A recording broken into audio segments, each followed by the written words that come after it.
Oke, sekali lagi bismillahirrahmanirrahim. Assalamualaikum warahmatullahi wabarakatuh.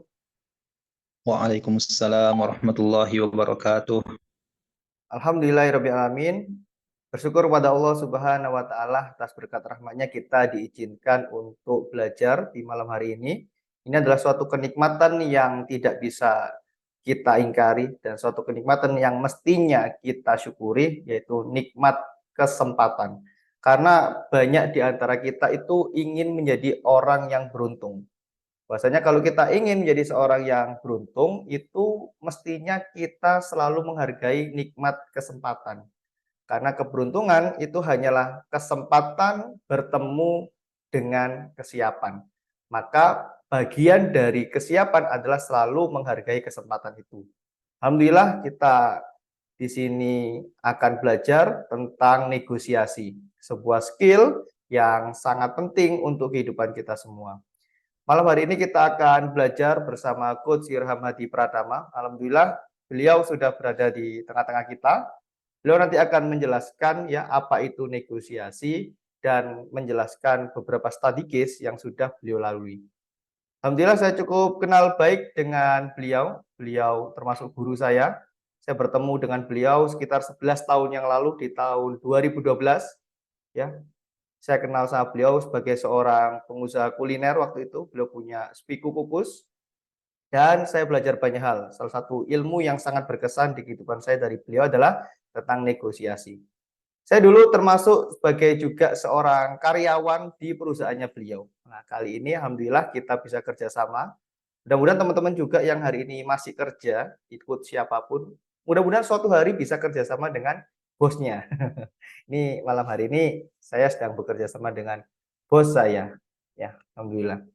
Saya tahu banyak tentang sepak terjang negosiasi beliau dari hal yang sangat mengerikan yaitu dijebloskan ke penjara dan akhirnya lolos, tidak jadi dijebloskan di penjara, lalu pernah juga nabrak dua mobil secara beruntun. Yang menariknya adalah mobilnya Pak TNI plus mobilnya Pak Polisi. Dan alhamdulillah dengan skill negosiasi yang beliau alami akhirnya lolos juga. Tidak ada tuntutan sama sekali, tidak ganti rugi sama sekali. Itu luar biasa juga. Mungkin nanti akan beliau bercerita. Dan yang paling juga spektakuler adalah beliau buka cabang tanpa modal karena investor masuk. Habis itu beliau melakukan sewa properti miliaran, bayarnya 50 juta dan banyak hal yang saya pelajari. Saya sendiri belajar dari beliau, akhirnya saya terapkan. Hari ini alhamdulillah saya punya kebun dengan nilai asetnya kurang lebih 2 miliar, itu hasil dari negosiasi tanpa modal. Semuanya dimodali investor. Kenapa? Karena alhamdulillah belajar tentang skill negosiasi. Saya berharap teman-teman malam hari ini mendapatkan energi itu. Saya berharap teman-teman malam hari ini mendapatkan ilmu itu sehingga teman-teman bisa praktek ya, bisa menjadikan ilmu negosiasi menjadi bekal teman-teman hidup lebih baik, punya pendapatan lebih baik, punya relasi lebih baik, punya apapun semuanya lebih baik. Oke, mungkin itu aja pembukaan dari saya. Kita awali dulu dengan bacaan basmalah agar semua yang kita pelajari malam hari ini itu mendapatkan keberkahan dari Allah Subhanahu wa taala. Kita mulai dengan bacaan basmalah. Bismillahirrahmanirrahim. Oke, saya kasih beberapa rule bagi teman-teman semua. Saya tuliskan di chat. Yang pertama adalah tolong di mute ya, di mute mic-nya. Yang kedua, jika ingin bertanya, raise hand ya, angkat tangan atau melalui chat. Nomor tiga, di akhir sesi akan diundi giveaway. Sudah disiapkan ada 3 buku jualan semudah membalikan telapak tangan karya saya ya. Di situ saya menjualnya bukunya 250.000 dan malam hari ini bagi yang dapat giveaway ada 20 orang nanti akan kita undi di akhir sesi. Mudah-mudahan Anda jadi orang beruntung. Itu adalah yang sampai akhir tetap stay. Kalau namanya keluar ternyata orangnya nggak ada, maka giveaway-nya cancel. Itu ya peraturannya. Yang pertama mic-nya di mute dulu. Yang kedua jika ada pertanyaan bisa raise hand atau bisa melalui chat. Yang ketiga giveaway kita undi di belakang. Sebelum dimulai, teman-teman sebelum saya panggilkan Coach Irham Hadi Pratama bisa dicat dulu kesiapannya. Kita cek dulu kesiapannya. Apakah teman-teman sudah pada siap untuk mengikuti sesi kelas negosiasi pada malam hari ini? Silakan chat. Siap. Oke, 4 orang, Siap.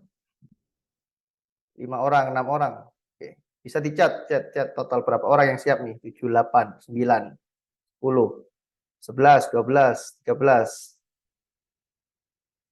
Oke, terus berlanjut ya. Semuanya pada siap, hadir alhamdulillah. Dari total 150 orang di grup, ada 40 orang yang sudah hadir. Oke, mudah-mudahan yang hadir Allah mudahkan untuk belajar, Allah mudahkan untuk paham, Allah mudahkan untuk mendapatkan ilmu sebaik-baiknya, ilmu sebanyak-banyaknya, dan Allah mudahkan untuk bisa menerapkan ilmu yang bermanfaat ini. Untuk Coach Irham Hadi Pratama, waktu dan tempat saya persilakan.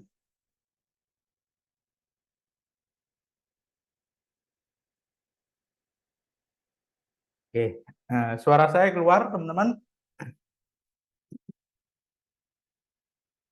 Keluar nggak ya? Oh, keluar. Oke, bismillahirrahmanirrahim. Assalamualaikum warahmatullahi wabarakatuh. Alhamdulillahirrahmanirrahim. Puji syukur kehadirat Allah SWT. Alhamdulillah pada malam hari yang spesial ini kita bisa berjumpa dalam keadaan sehat walafiat. Dan tak lupa salawat serta salam kita curahkan pada Rasulullah Muhammad SAW. Yang alhamdulillah karena perjuangan beliau hari ini kita bisa hidup dengan baik. Mudah-mudahan kita bisa terus meneladani perjuangan beliau, meneruskan perjuangan beliau hingga bisa dapat syafaat beliau di hari akhir kelak. Amin ya rabbal alamin. Selamat datang teman-teman yang sudah bergabung. Saya Irham Hadi Pratama ya. Hari ini ngisi kelas negosiasi gitu ya. Karena memang kalau saya mengenali diri saya gitu ya, ternyata saya itu sudah berlatih negosiasi mulai kelas 2 SD gitu ya. Jadi kenapa kok begitu? Nah, karena dulu ternyata waktu kecil punya pengalaman ke pasar gitu ya, ikut ke pasar sama Umi. Nah, ketika ikut ke pasar sama Umi, ternyata melihat bagaimana Umi atau ibu saya melakukan tawar-menawar di pasar. Nah, yang menarik adalah setelah itu ketika saya kelas 2 SD sekolah, ketika nggak dijemput, saya nawar becak gitu ya, naik becak ya. Nah, dari situ gitu ya, becak itu kalau nggak salah dulu buka harganya Rp700. Nah, saya punya target nawar itu Rp150. Nah, ketika becak itu nawarkan 700, saya nawar Rp50 gitu ya. Aduh Pak, mahal sekali itu, 50 aja gitu. Wah, nggak boleh Mas 50 gitu ya. Akhirnya bisa deal sesuai angka yang saya target, yaitu Rp150. Nah, sampai akhirnya ketika orang tua saya sesekali naik becak bareng saya, tukang becaknya tuh bilang, Bu, anaknya itu kok pinter nawar gitu ya. Nah, setelah saya kenali potensi saya itu akhirnya saya kembangkan. Nah, akhirnya tadi gitu ya, saya banyak alhamdulillah bersyukur sama Allah gitu ya, banyak bisa melakukan pengembangan bisnis dengan negosiasi ya. Nah, malam hari ini insya Allah saya akan sharing gitu ya, beberapa hal. Ini belum share screen ya ini ya. Ini saya izin share screen.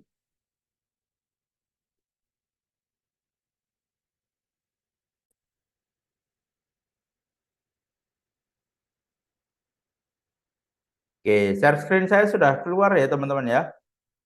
Kelihatan. Alhamdulillah ya. Nah, saya sharing malam ini mengenai negotiation express ya. Apa aja gitu ya, kira-kira ada 4 agenda yang akan kita bahas. Yang pertama adalah definisi negosiasi gitu ya.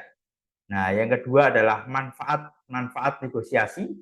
Yang ketiga, prinsip-prinsip penting gitu ya, prinsip-prinsip utama dalam negosiasi. Yang keempat adalah bagaimana caranya dan bagaimana bisa mahir negosiasi ya. Nah, siap teman-teman untuk belajar? Alhamdulillah ya. Mari kita mulai ya. Nah, yang pertama itu ya, apa itu negosiasi gitu ya. Nah, negosiasi gitu ya adalah seni mendapatkan sesuatu yang kita inginkan dari pihak lain ya. Jadi negosiasi itu seni untuk mendapatkan sesuatu. Nah, dari mana? Dari pihak lain. Berarti lebih dari satu pihak. Antara kita dengan pihak lain. Bisa pihak lain itu grup, bisa pihak lain itu personal, bisa pihak lain itu perusahaan, atau pihak lain itu siapapun, keluarga dan sebagainya. Jadi untuk mendapatkan apapun gitu ya dari pihak lain. Nah, itulah negosiasi ya menurut saya ya. Jadi kalau bagi orang-orang negosiasi itu hanya ya untuk misalnya tawar-menawar ya, tawar-menawar harga, jual beli dan sebagainya. Tapi bagi saya seni negosiasi itu adalah seni mendapatkan apapun itu ya, sesuatu yang kita inginkan. Sehingga dari definisi ini sebenarnya negosiasi itu bisa kita manfaatkan untuk apapun dalam kehidupan kita. Baik untuk keperluan bisnis, baik untuk keperluan relasi, baik untuk keperluan pertemanan, baik untuk keperluan kehidupan, keperluan apapun gitu ya. Selama itu berhubungan dengan pihak lain, nah bisa kita dapatkan dengan negosiasi gitu ya. Nah, itu negosiasi. Nah, lalu apa saja manfaatnya gitu ya? Nah, kalau dalam bisnis gitu ya, negosiasi itu bisa kita manfaatkan yang pertama untuk sewa atau beli aset gitu ya. Nah, saya ingin cerita gitu ya ketika saya menyewa sebuah aset gitu ya. Nah, waktu itu asetnya berupa bangunan, berupa kantor, berupa bangunan rumah gitu ya. Nah, waktu itu Laksmi mau ekspansi gitu ya, mau ekspansi pindah dari tempat yang lama ke tempat yang baru. Nah, targetnya tempat yang baru itu di jalan raya lebih besar dan aksesnya mudah gitu ya. Karena dulunya dimulai dari di dalam perumahan. Nah, ketika mau menyewa, kita waktu itu kondisi mau memperbesar sehingga dananya juga nggak ready dalam jumlah besar.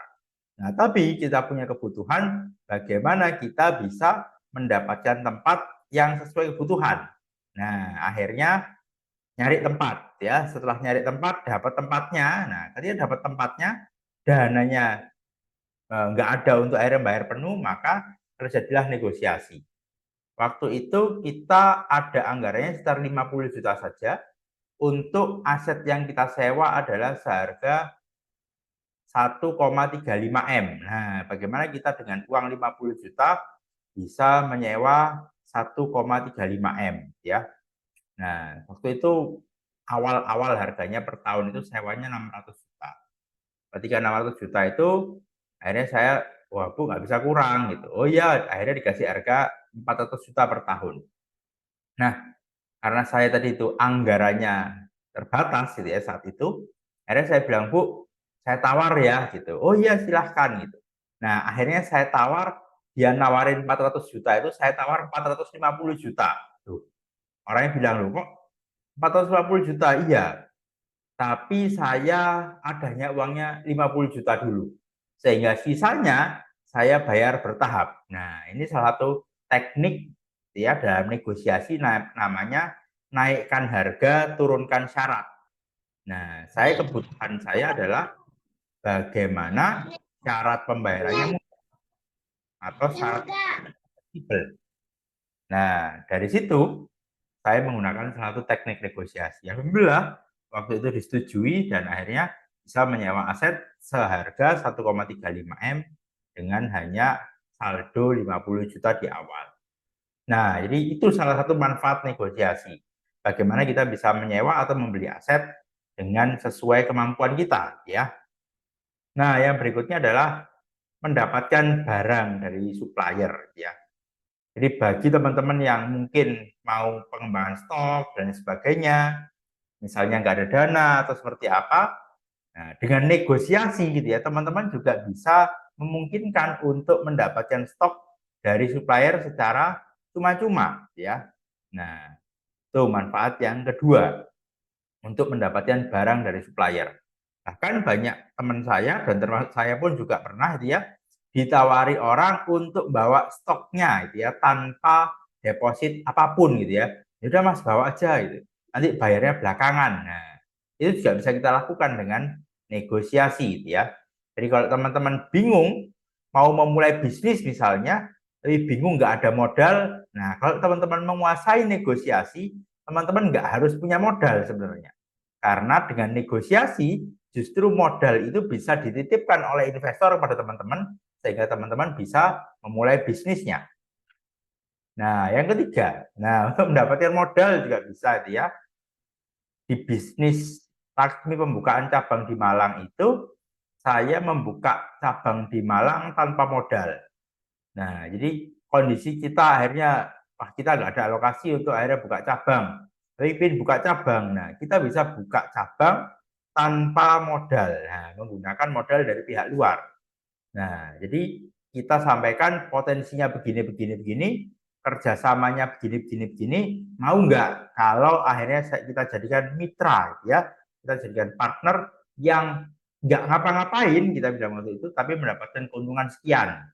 Dan waktu itu orangnya deal dan akhirnya menjadi partner, dan akhirnya kita Laksmi bisa buka cabang tanpa modal, ya. Jadi negosiasi juga bisa untuk mendapatkan modal bagi teman-teman yang mau melakukan pengembangan bisnis.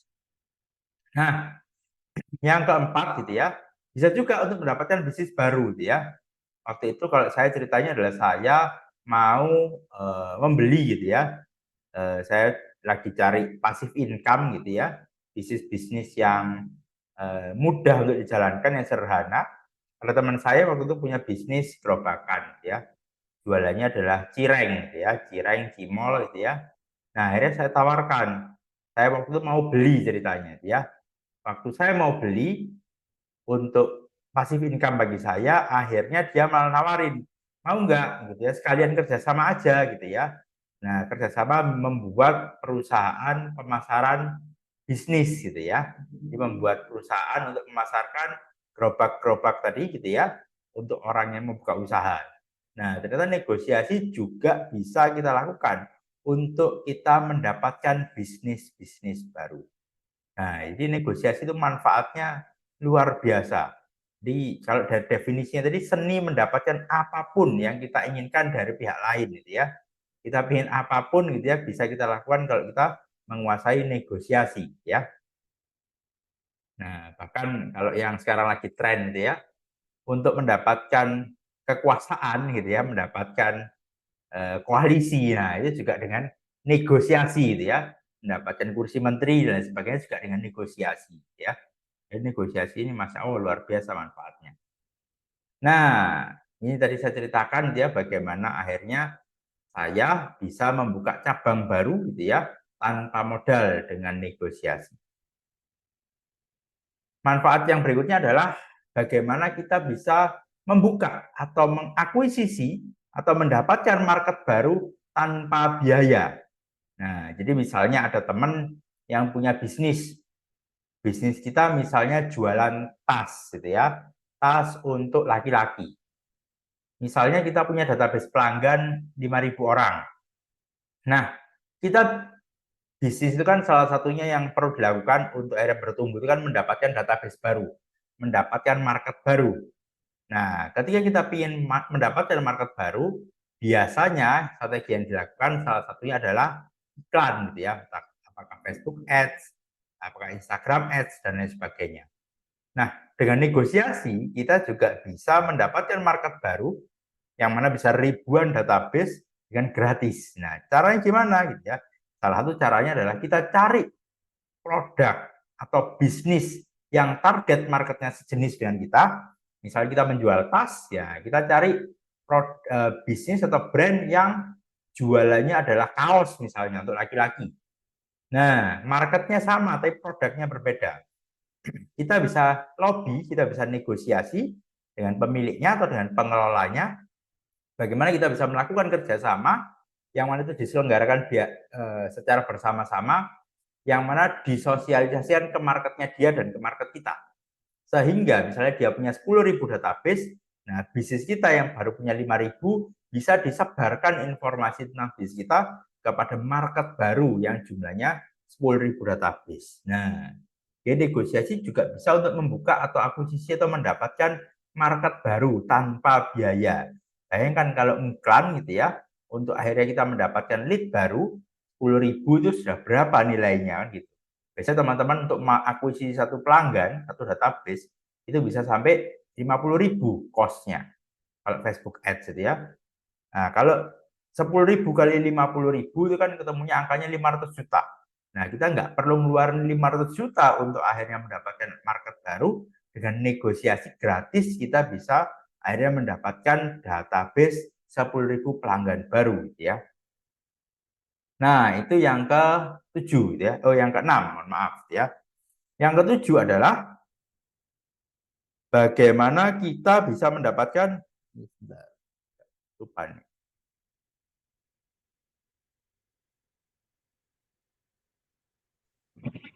Oh, mendapatkan tim terbaik ya. Seperti tadi gitu ya, Coach Dian pernah cerita gitu ya. Bagaimana saya dulu melakukan bisnis atau pengembangan bisnis atau cari tim gitu ya dengan negosiasi gitu ya. Jadi ketika saya akhirnya mau mengembangkan tim bisnis saya atau mau menumbuhkan bisnis saya bisa juga dengan mencari talent-talent terbaik gitu ya, yang ya bisa jadi kalau kita punya dana ya kita hire biasa normal gitu ya, atau kalau misalnya kita terbatas dana atau yang lainnya, bisa jadi kita negosiasi untuk membuat dia mau berkontribusi di bisnis kita ya. Jadi manfaat negosiasi juga bisa mendapatkan tim-tim terbaik untuk bisnis kita.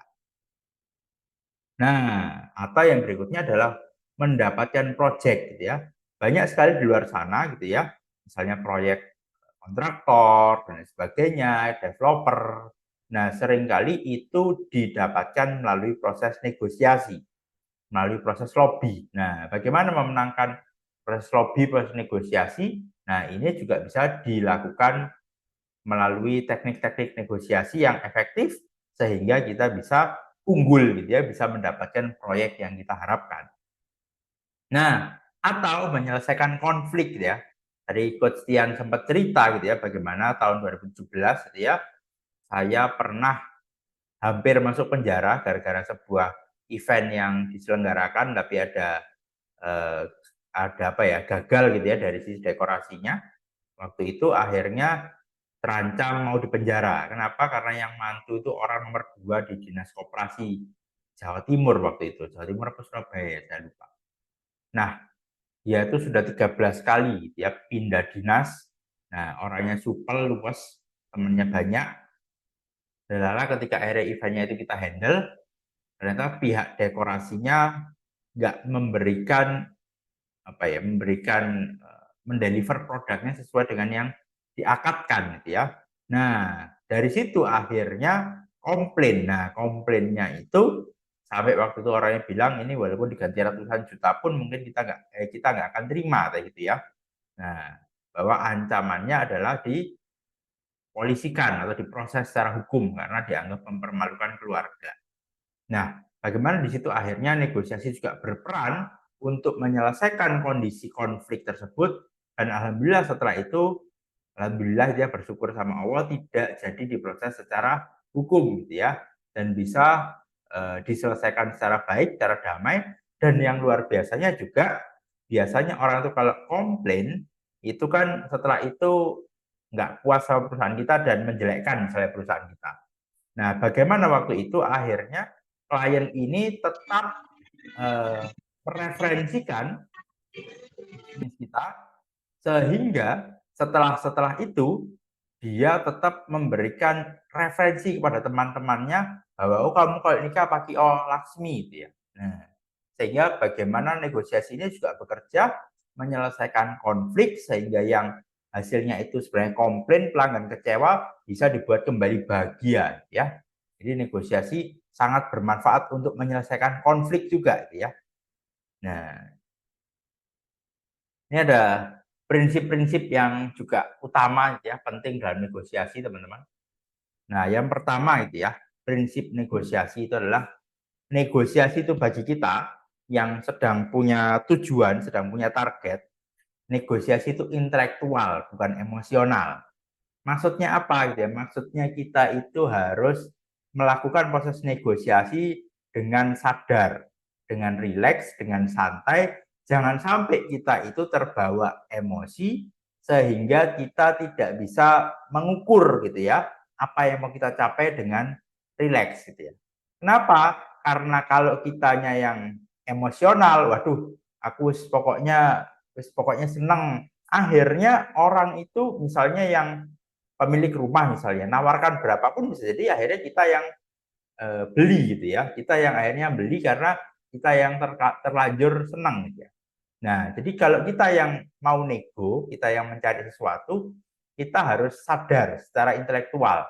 Nah, justru orang yang sedang kita nego ini harus kita buat posisinya emosional. Posisi emosional itu posisi yang bahagia, posisi yang senang. Sehingga bisa jadi gitu ya, ketika dia senang, ketika dia bahagia tadi, dia akhirnya melepaskan walaupun mungkin harganya di bawah harga pasar.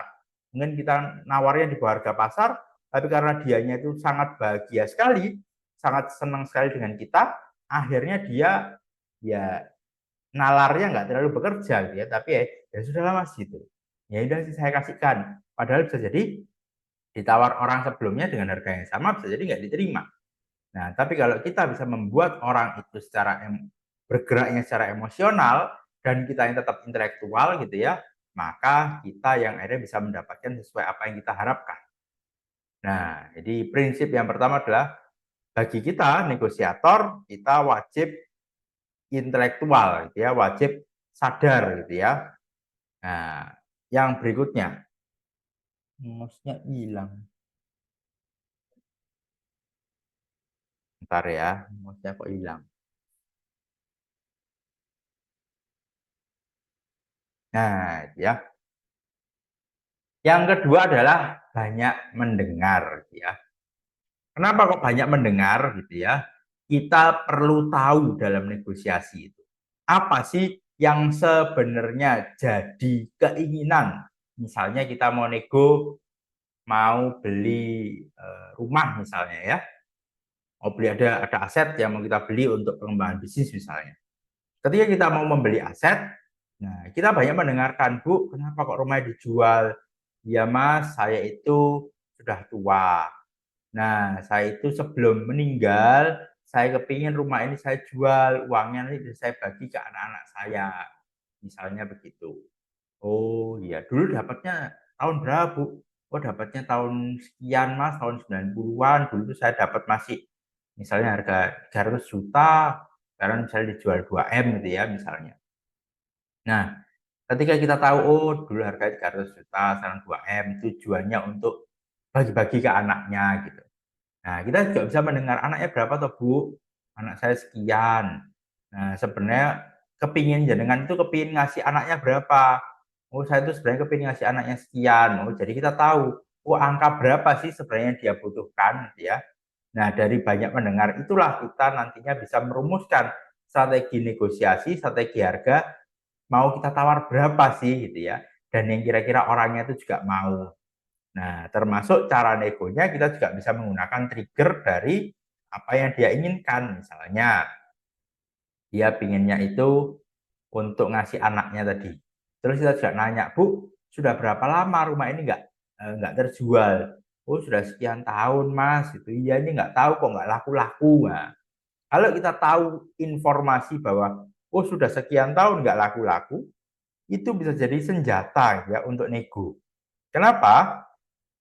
Ya kita bisa sampaikan ya bahwa ya Bu, misalnya gitu ya kita ngomongin sekarang tuh jual rumah itu agak-agak susah karena memang kondisi market ya kondisinya misalnya habis resesi gitu ya. Nah, maka memang Bu, sekarang itu banyak aset yang dijual akhirnya harga itu turun Bu. Malah bisa beberapa rumah itu sampai misalnya turunnya 50%. Nah, kalau Ibu memang pinginnya segera untuk bisa mewariskan ke anak-anak dan yang mumpung ya misalnya masih ada umur Bu, nah, ini saya sih ada anggarannya sekian. Nah, gimana Bu? Kira-kira dengan anggaran sekian, kira-kira Ibu berkenan enggak? Karena kalau enggak Bu, khawatirnya nanti kan tambah lama, rumah itu kalau nggak di tempat juga tambah rusak. Nah, market juga semakin lama ini semakin berat. Misalnya kita ngomong, oh ke depan ini tahun politik Bu, biasanya orang itu juga makin makin susah dananya dan sebagainya, ibu juga tambah lama sudah tambah umur gitu ya. Maka ya daripada lama-lama Bu, ibu kan bisa segera untuk menyenangkan anak-anaknya. Nah, ketika kita banyak mendengar, kita banyak tahu informasi, kita bisa men-trigger gitu ya, si calon orang yang mau kita beli tadi itu untuk akhirnya bisa menuruti apa yang kita inginkan ya. Jadi prinsip kedua adalah banyak mendengar. Jangan banyak berbicara ya, tapi banyaklah mendengar. Kalau sudah cukup informasi baru akhirnya berbicara ya. Nah, ini nyambung gitu ya dengan yang ketiga adalah miliki banyak informasi. Nah, karena apa? Karena tadi itu informasi yang kita miliki itu bisa kita gunakan untuk akhirnya menyusun penawaran, mengetahui apa yang orang ini butuhkan, sehingga bisa tepat memberikan penawaran sesuai dengan kondisi si ya kawan kita gitu ya yang lagi nego dengan kita. Nah, itu yang ketiga, miliki banyak informasi. Kayak tadi, oh kita mengetahui, ya Bu, rumah-rumah sekarang itu jarang laku, atau rumah-rumah sekarang itu bahkan bisa sampai turun 50%. Nah, itu informasi-informasi yang bisa kita miliki gitu ya, untuk akhirnya bisa jadikan bahan negosiasi. Nah, yang berikutnya keempat adalah jangan buka harga dulu. Jadi kalau mau nego misalnya kita mau beli rumah gitu ya, kalau pemilik rumahnya gitu ya nanya, Pak, Bapak punya anggaran berapa gitu ya, maka kita jangan ngomong dulu gitu ya, kita berapa-berapanya. Ya kita balik ya memang dari jenengan rumahnya dijual berapa gitu ya. Nah, karena kalau kita yang ngomong duluan, akhirnya orangnya yang memegang kendali. Tapi kalau orangnya yang ngomong duluan, maka kita yang memegang kendali. Kita mau turunkan seberapa, itu powernya di kita.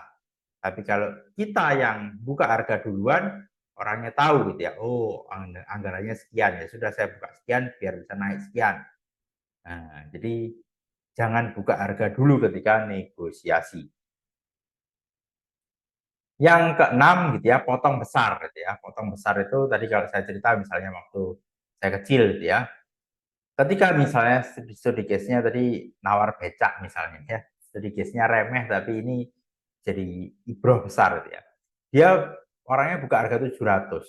Ketika orangnya buka harga 700, potong yang besar, saya waktu itu nawarnya ya ini yang akhirnya menurut saya butuh nyali gitu ya. Nawarnya Rp50 waktu itu gitu ya, waktu SD itu. Nawar Rp50 dari 700 nawarnya 50. Karena target saya itu bisa kena di level Rp150. Nah, saya nawar 50, otomatis apa? Otomatis orangnya marah-marah. Wah, ya nggak boleh, Dek, masa 50? Nah, terus saya nanya, ya berapa? Ya sudah, 600, kata bapaknya gitu. Wah, kalau 600 saya nggak ada Pak dananya gitu. Terus akhirnya saya naikin, ya udah Pak 60 gitu ya. Wah, kamu itu gimana? Masih jauh, ya nggak boleh itu. Ya gimana Pak? Gitu ya. Akhirnya orangnya bilang, ya sudah 500. Waduh Pak, saya nggak mampus gitu.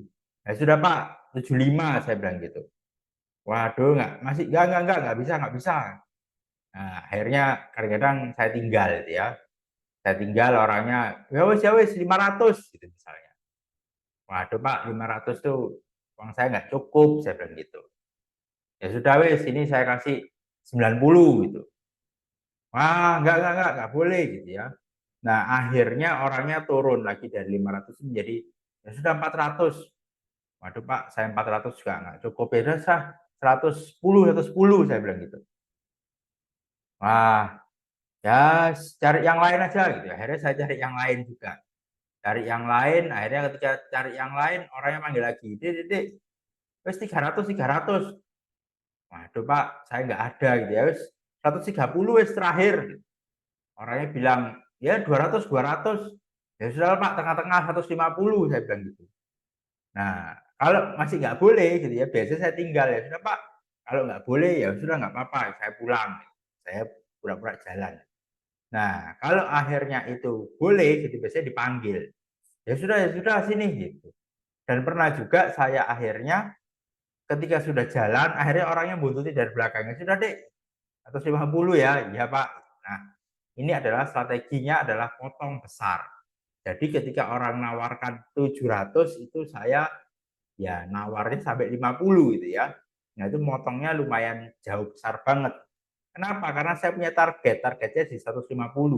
Kalau saya targetnya 150, saya buka langsung 150, ya orangnya pasti dari 700 mungkin turun ke 600, 500. Mungkin kenanya masih 350, 300, 400 gitu ya. Karena saya akhirnya akan dipaksa naik sama orangnya, dan orangnya juga saya paksa turun. Nah, kalau dari 700, 150, paling kenanya tengah-tengahnya 400, 350 ya. Nah, jadi negosiasi itu sama-sama biasanya adalah orangnya naikkan, orangnya nurunkan, saya juga naikkan. Makanya saya taruh batas yang lumayan rendah di bawah. Nah, itu ya. Yang kelima adalah potong besar. Yang keenam, cari hot button. Nah, tadi kayak misalnya ibu-ibu yang misalnya menjual rumahnya, maka saya bilang, Bu, rumahnya kenapa kok dijual? Oh iya nak, jadi saya itu rumahnya warisan. Daripada saya wariskan, mending saya jual, untuk uangnya saya wariskan ke anak-anak saya. Oh, kita tahu bahwa rumah itu dijual untuk memberikan anak-anaknya gitu ya. Nah, itu hot buttonnya dia. Terus tadi saya tanya lagi, rumahnya sudah berapa tahun Bu dijual? Iya, ini sudah 3 tahun nggak laku-laku. Nah, kita tahu 3 tahun nggak laku-laku, dan kita tahu ibu ini usianya misalnya sudah sepuh, kepinginnya segera mewariskan rumahnya, segera menjual rumahnya untuk uangnya dibagi-bagikan ke anaknya. Nah, kita bisa dengan 3 informasi itu kita bisa bilang bahwa ya Bu, daripada rumahnya nggak laku-laku, ya jangan kan tambah lama ya tambah usia, kita juga nggak tahu usia sampai kapan dan sebagainya, dan sekarang jual rumah itu misalnya juga tidak mudah. Nah, maka gimana kalau sekian gitu ya. Nah, dari situ kita bisa akhirnya menemukan hot button-nya orang. Nah, yang berikutnya adalah, nah ini sederhana tapi penting banget teman-teman. Kalau kita ini sebagai penjual, gitu ya, kalau kita sebagai penjual, maka kumpulkan 2 pembeli dalam satu waktu. Misalnya gitu ya, kita sebagai penjual rumah misalnya. Kita tahu rumah pasaran harganya misalnya 1 M. Nah, ketika kita itu menjual, bisa jadi kita naruh harga di bawahnya atau harga sama ya nggak apa-apa. Nah, tadi misalnya harga di bawahnya 900 juta. Maka kalau kita sebagai penjual, ketika ada orang, Pak mau lihat rumahnya, mau survei bisa. Oh bisa Pak, cuman saya waktunya masih agak repot. Kalau hari Minggu jam 12 sampai jam 1 gimana Pak? Oh iya iya nggak apa-apa. Nah, kumpulkan 2 orang calon pembeli di satu waktu. Sampaikan kepada 2 orang itu hal informasinya sama, Pak, saya ini waktunya agak repot. Gimana kalau hari Minggu jam 12 sampai jam 1 siang? Tapi mohon tepat waktu ya Pak, karena saya agak terbatas waktunya. Nah, ketika barang yang mau dibeli cuma 1, pembelinya 2, maka otomatis terjadi yang namanya hukum keterbatasan. Barangnya terbatas. Nah, ketika barangnya terbatas, otomatis rebutan. Nah, itu ya. Jadi kalau kita pemilik barang, cari minimal 2 pembeli. 2 calon pembeli, mohon maaf ya. Nah, kalau bisa 3, 4 ya lebih baik gitu ya. Kita sampaikan kepada orangnya, ya Pak, ini saya enggak mau menyampaikan pada siapa duluan, saya enggak mengunci pada siapa duluan, tapi monggo jenengan siapapun yang berminat, nah jenengan yang minat duluan yaitu yang saya anggap yang DP duluan yaitu yang saya anggap beli misalnya ya. Nah, maka 2 orang calon pembeli ini akan berebut karena memperebutkan satu barang. Nah, kalau kalau kita sebagai pembeli gitu ya, maka cari barang, nah misalnya kita mau beli aset, mau beli mobil misalnya ya, kita mau beli mobil. Maka cari minimal 2 mobil, minimal ya. Nah, negosiasinya gimana ya? Kita bilang, Pak, mobil yang saya itu sebenarnya ada lagi kandidat, misalnya bisa 2 atau 3 misalnya. Misalnya 3. Kita bilang, Pak, saya itu sebenarnya ada 2 kandidat lagi. Yang di sana itu kondisinya sama, mirip, tahunnya sama, harganya loh sekian. Tapi saya sih senang misalnya dengan Bapak. Saya kalau Bapak harganya bisa sama atau bisa lebih murah daripada yang di sana, saya mending ke Bapak. Nah, itu bisa kita lakukan kepada orang A, ke orang B, dan ke orang C, ya. Sehingga ketika kita itu memiliki barang, kita mau membeli barang, kita bisa mencari barang yang sama atau barang yang hampir sama itu minimal 2 barang. Sehingga kita bisa membandingkan dan mengadu antara satu dengan yang lainnya. Nah, ini prinsip yang sangat penting gitu ya. Kalau kita penjual, cari pembeli minimal 2, pertemukan dalam satu waktu. Kalau kita pembeli, cari barangnya minimal 2. Nah, yang kita tawar dan kita bisa perbandingkan di orang yang punya barang. Nah, itu. Nah, yang berikutnya adalah prinsipnya adalah focus you communication. Fokus you itu seperti apa? Nah, fokus komunikasi kita, jangan kita itu merasa hebat, jangan kita banyak bercerita tentang kita, tapi kita tanya kepada orang yang kita ajak negosiasi, tanya keluarganya, tanya kehidupannya, tanya tujuannya menjual, tanya sudah berapa lama nggak laku, dan sebagainya.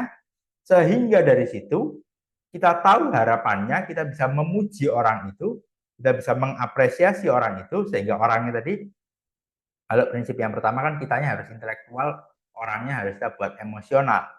Nah, ketika kita tahu banyak tentang dia, kita fokus tentang dia, maka kita bisa memuji dia, membuat dia emosional, membuat dia bahagia. Nah, jadi fokus kita kalau nego itu fokus kepada lawan bicara kita. Gitu. Jadi jangan fokus kepada menunjukkan kehebatan kita dan sebagainya, tapi fokuslah banyak memuji orang yang sedang kita ajak negosiasi. Nah, negosiasi itu juga nggak usah menang-menangan kalau menurut saya ya. Oh, Pak, di harga sana loh harga sekian. Oh, yang mana Mas? Yang itu. Oh, enggak, itu enggak bener itu. Iya Pak, bener saya. Jadi jangan engkel-engkelan ya, jangan menang-menangan.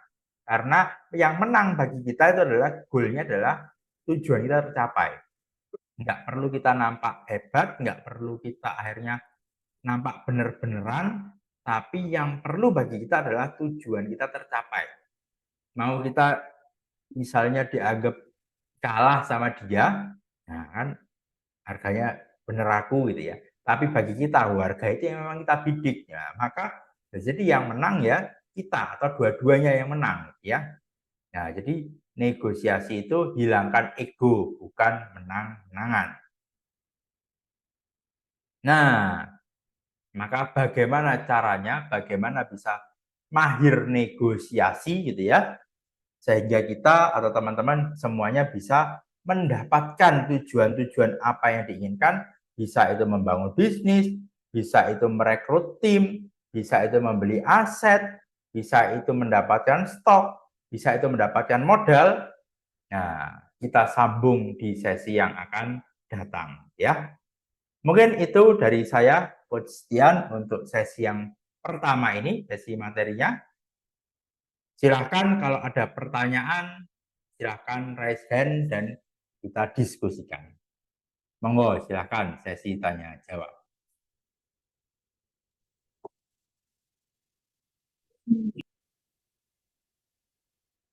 Ada yang mau bertanya? Ada yang mau raise hand?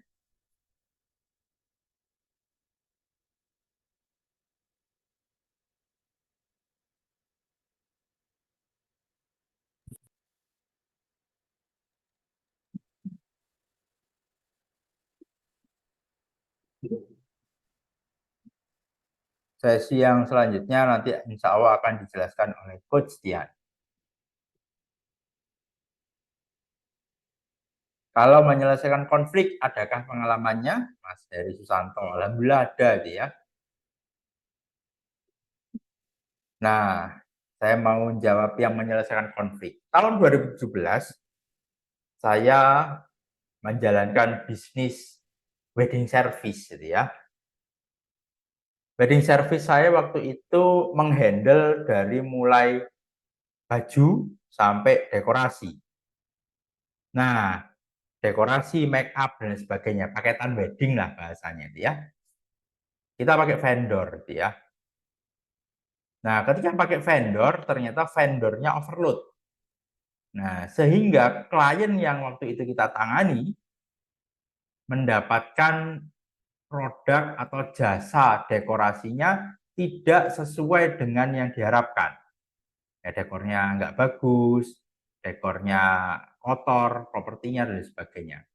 Padahal orang ini adalah orang nomor 2 di dinas koperasi, gitu ya, yang mana orang ini 13 kali pindah dinas, sering melayani, membantu pernikahan-pernikahan pejabat, dan yang diundang banyak pejabatnya. Alhasil karena dekorasinya tidak sesuai yang diakatkan, yang terjadi adalah orangnya komplain, dan saya hampir gitu ya diancam untuk dipenjara karena eventnya dekorasinya bermasalah. Nah, waktu itu saya saya temuin gitu ya, tahapannya gimana gitu ya, dekorasi tahapannya gimana penyelesaian konfliknya gitu ya. Yang pertama waktu itu saya datang ke rumahnya. Ketika saya datang ke rumahnya, saya sampaikan, ya Bu, mohon maaf atas kesalahan atau kondisi yang tidak sesuai yang terjadi. Kita bertanggung jawab atas apa yang terjadi. Nah, jadi kalau handling komplain itu yang pertama rumusnya adalah minta maaf gitu ya. Karena kita cari damai bukan cari menang-menangan gitu ya. Nah, yang pertama adalah minta maaf. Dan yang kedua, sampaikan komitmen bahwa kita bertanggung jawab atas kesalahan atau kondisi yang terjadi. Nah, setelah itu namanya orang itu kecewa, maka dia marah-marah luar biasa. Nah, bagi saya, marah itu emosi itu seperti jerawat. Nah, ya dicubles saja nanti keluar isinya ya. Dicublesnya dengan minta maaf, dengan kata-kata bertanggung jawab. Keluar isinya apa? Dia mengeluarkan unek-uneknya, keluar semua. Dan ketika itu terjadi, yang kita lakukan adalah diam saja, diterima mantuk-mantuk sambil tetap, ya Bu, mohon maaf, insya Allah kita bertanggung jawab. Ketika dia sudah keluar semua, kayak jerawat itu sudah keluar, sudah kempes, maka kemengnya sudah hilang. Nah, ketika kemengnya sudah hilang, baru di situ kita bisa ngobrol enak untuk bagaimana kompensasi penyelesaiannya. Nah, begitu ngobrol-ngobrol, akhirnya disepakati, dan alhamdulillah kompensasinya kita sampaikan. Dan alhamdulillah setelah itu orangnya dari misalnya gitu ya, kalau skala grafik itu netral, kalau orang itu puas itu plus, kalau orang itu komplain atau ada konflik itu minus. Nah, handling komplain itu diawali dari kondisi minus. Ketika kondisi minus, kita handling itu menjadi netral. Nah, ketika kita kondisinya netral, setelah itu kita handling gitu ya, kita kasih reward, kita kasih hadiah gitu ya. Hadiah waktu itu kita kasih hadiah travel honeymoon kalau nggak salah. Nah, akhirnya kliennya itu menjadi bahagia ya, menjadi plus lagi gitu ya. Nah, menjadi bahagia kembali dan akhirnya terus merekomendasikan Laksmi kepada teman-temannya. Nah, itu pengalaman kondisi negosiasi menghadapi konflik gitu ya. Yang berikutnya gitu ya, pertanyaan dari user gitu ya, bagaimana kalau lawan nego kita orangnya kaku gitu ya. Nah, yang paling penting gitu ya, kalau misal orangnya kaku, maka ya diajak ngobrol, diajak cair gitu ya. Saya itu biasanya kalau datang negosiasi ke rumah gitu ya, saya kan salah satu usaha saya adalah jual properti gitu ya.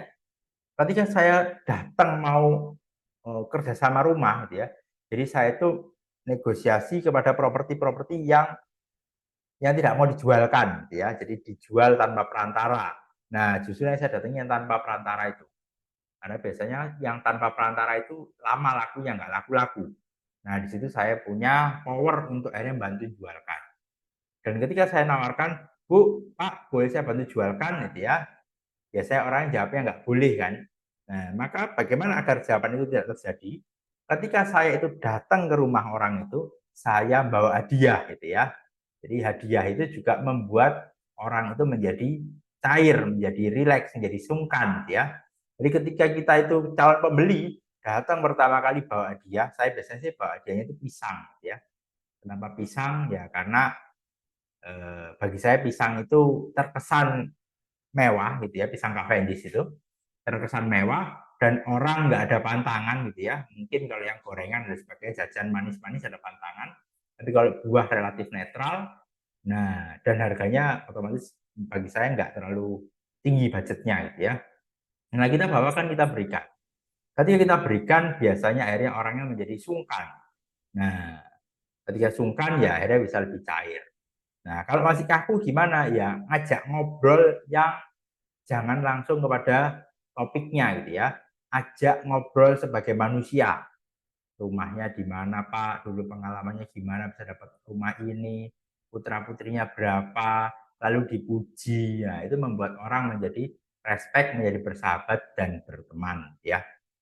Nah, itu ya. Ini Mas atau Mbak user, bagaimana kalau lawan nego kita kaku gitu ya. Jadi diberi hadiah, nah, ngajak ngobrol yang lain, ngajak ngobrol human, dan akhirnya banyak-banyak dipuji.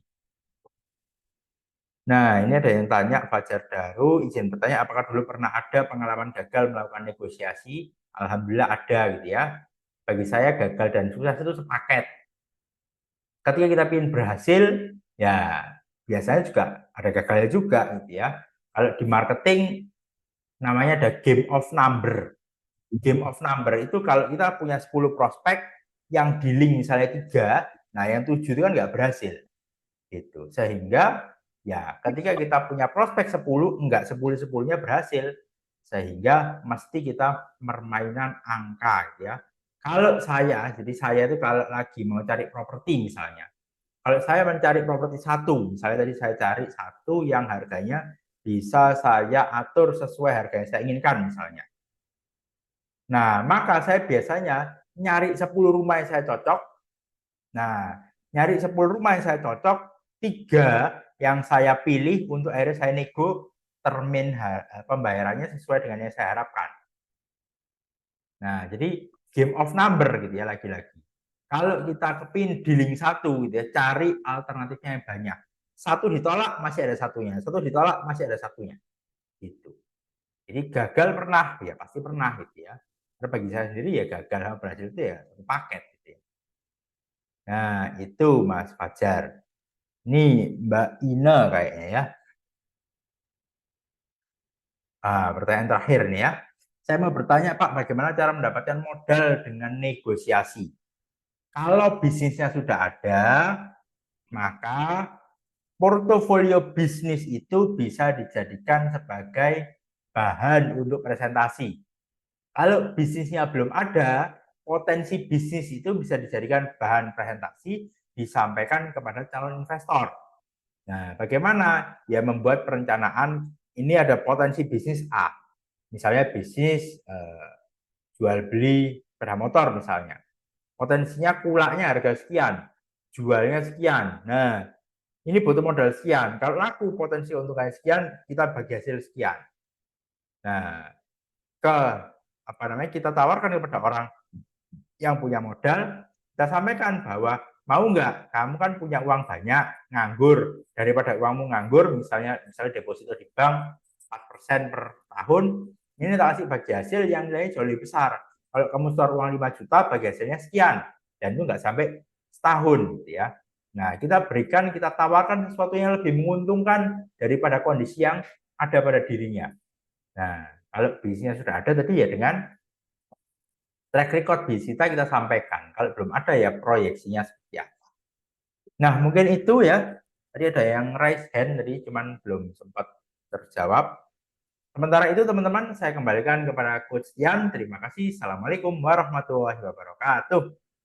Waalaikumsalam warahmatullahi wabarakatuh.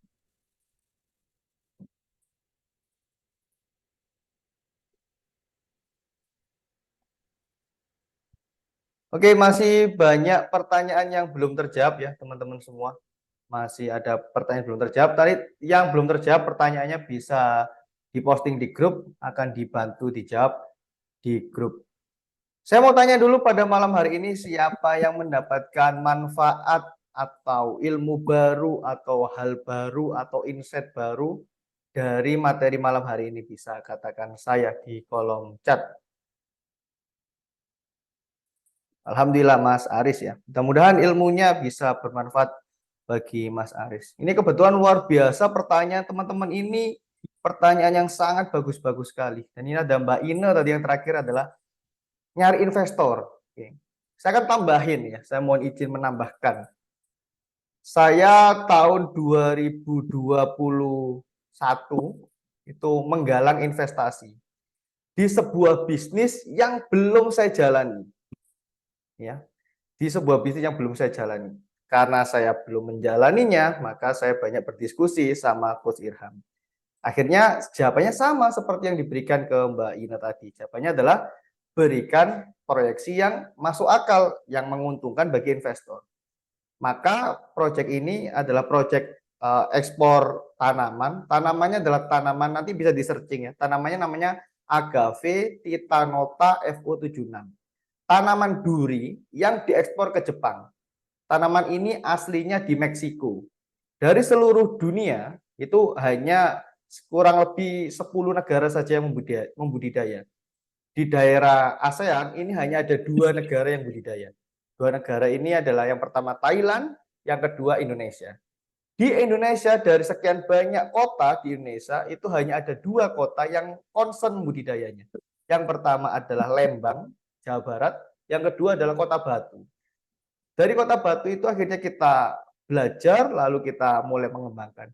Karena kita nggak ada modal, kita galang dana ke investor, lalu kita bagi hasilnya. Dari 100% penjualan, itu 50%-nya masuk ke pengelola, lalu 35%-nya masuk ke investor, 15%-nya masuk ke saya, masuk yang menjembatani. Jadi saya bahkan tidak ngelola bisnisnya. Saya bahkan nggak ngelola bisnisnya. Menarik ya. Jadi yang penting investor itu dapat hal yang masuk akal, yang lebih gede gitu ya. Maka itu jadi hal yang ringan, akhirnya dia memberikan uangnya. Dan ini saya berhasil mempraktekkan itu. Nah, akhirnya saya ketagihan sampai hari ini dengan ilmu negosiasi ini, saya terus menggali, saya terus belajar, saya terus praktek. Karena tanpa praktek, ilmu ini nggak berguna. Ya, tanpa praktek, ilmu ini nggak berguna. Gunanya ilmu negosiasi adalah ketika berhasil kita praktekkan, gitu ya. Alhamdulillah ini banyak sekali teman-teman yang mendapatkan manfaat ya dari malam hari ini. Habis ini kita akan mengundi giveaway yang telah kita sepakati. Sebelum itu saya mau tadi ada yang bertanya ya, kelas berikutnya kapan? Mohon izin saya perkenalan dulu sama teman-teman semua. Kita sedang berada di layanan kelasonlineku.com. Kelasonlineku.com adalah tempat upgrade soft skill dan hard skill yang isinya daging semua. Ada kelas bisnis, ada kelas keuangan, kelas marketing, ya, termasuk malam hari ini adalah kelas negosiasi. Malam hari ini teman-teman berada di kelas negosiasi dan berada di kelas gratisnya bersama Coach Irham Adi Pratama. Dengan kelas gratis ini kita memberikan enggak sekedar ilmu yang basa-basi, tapi benar-benar ilmu yang kita praktekkan, juga dengar cara-caranya tadi juga di-share ya. Caranya kalau kita penjual, kalau nyari pembeli minimal 2, kalau kita pembeli cari penjual minimal 2, lalu kita potong besar, lalu kita kasih hadiah dan sebagainya, tadi sudah dirancangkan sama Coach Irham Adi Pratama. Tapi itu semua masih bagian kecil dari serangkaian negosiasi. Bagi teman-teman yang benar-benar membutuhkan ilmu ini dan memang ilmu ini teman-teman sudah akui sendiri sangat bermanfaat, maka saya sarankan teman-teman untuk ikut kelas lanjutan pekan depan. Ada 2 kali pertemuan di kelas mahir negosiasi. Di kelas mahir negosiasi teman-teman akan mendapatkan 9 materi yang akan dibahas ya. Yang pertama adalah berbagi teknik praktis negosiasi yang powerful, langsung dikasih caranya. Yang kedua, mempertajam 2 hal terpenting dalam negosiasi yang tadi, bagaimana mempertajam intelektual, bagaimana mempertajam yang lainnya. Yang ketiga adalah prinsip memenangkan negosiasi. Tadi masih ada yang tanya ya, kalau orang yang kaku gimana dan sebagainya. Tadi itu baru 1 caranya, masih ada cara yang lain. Yang keempat, ada metode melatih dan meningkatkan keterampilan negosiasi. Ada metodenya. Kalau kita masih 0, belum pernah negosiasi, maka apa yang kita lakukan? Kalau kita sudah pernah ditolak, kita sudah putus asa, kita memulai dari mana? Itu ada metode latihan-latihannya. Kalau ada manfaat negosiasi dalam mengembangkan atau membesarkan bisnis, ini langsung dikasih tahu nanti teknisnya. Kalau mau ngadepin investor, caranya seperti apa, yang proposalnya seperti apa, dan sebagainya. Lalu habis itu ada langkah-langkah action negosiasi, praktek latihannya langsung, dan ada study case. Teman-teman boleh nanti nyampein Coach Irham, saya sedang mau nego hal ini, gitu ya. Gimana langkah-langkahnya? Nanti bisa dibantu untuk jadi study case untuk dibuatkan langkah-langkahnya. Benefit yang teman-teman dapat itu live 2 kali pertemuan tanggal 20 September dan tanggal 27 September 2023. Ya, 2023. Harga kelasnya 780.000 di 2 pertemuan. Itu juga plus video rekaman untuk dipelajari ulang, plus gratis slide-nya, plus gratis ikut ulang di batch berikutnya. Kalau belum paham, boleh ikut lagi terus-menerus. Ya, gratis grup ya diskusi, langsung study case. Bonus 1 kelas tambahan, ada kelas di kelasonlineku.com, 100 cara meningkatkan omset, harganya 300.000 gratis buat teman-teman. Dan juga 10 pendaftar tercepat gratis buku di SNTT seharga 250.000. Total benefit yang teman-teman dapatkan adalah 1.329.000. Khusus yang hadir malam hari ini, teman-teman dapat diskon ya dari harga normal 780, diskon 50% tinggal 390 saja.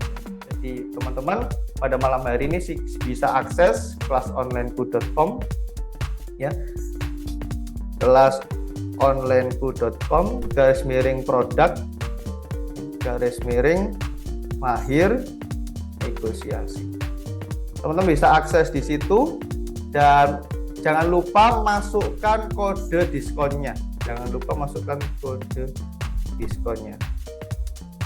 TPS. Kode diskonnya adalah KMN 50 ya.